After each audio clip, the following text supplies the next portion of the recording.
দেবীর পূজা দিতে। মা ওই বড় গাছতলায় রেখে ওই একটাই মা মানুষ সারা দেবীর পূজা সারবে, আর আমি কি আঙ্গুল দিব? আমার পূজা হবে না। আমি ওই শিব ঠাকুরকেও পূজা করতে দিব না।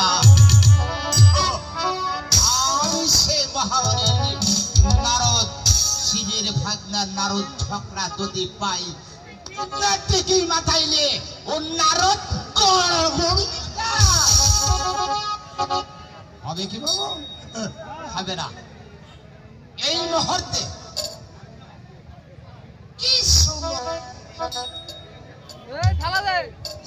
কি সুন্দর চোখে দেখি মামার ফ্যানটাকে ছোটায় দেব, আর পূজা আমি যোগের বলে শিক্ষা দিয়েছিল দেব।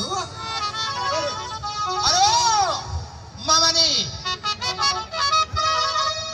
আরে কি হয়েছে ভাগ্নে? আরে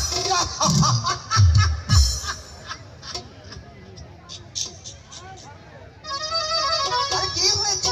কি আর হবে মামা না, মা মনসা দেবীর পূজায় মগ্ন হয়ে গেছে। আমার কথাও মনে নাই, তোমার কথাও খেয়াল নাই, তাই নাকি? হ্যাঁ, সর্বনাশ। তাহলে কি করতে হবে? এই ধ্যান না ছুড়ালে সংসার ফকিরে চলে যাবে। আরে কি করতে?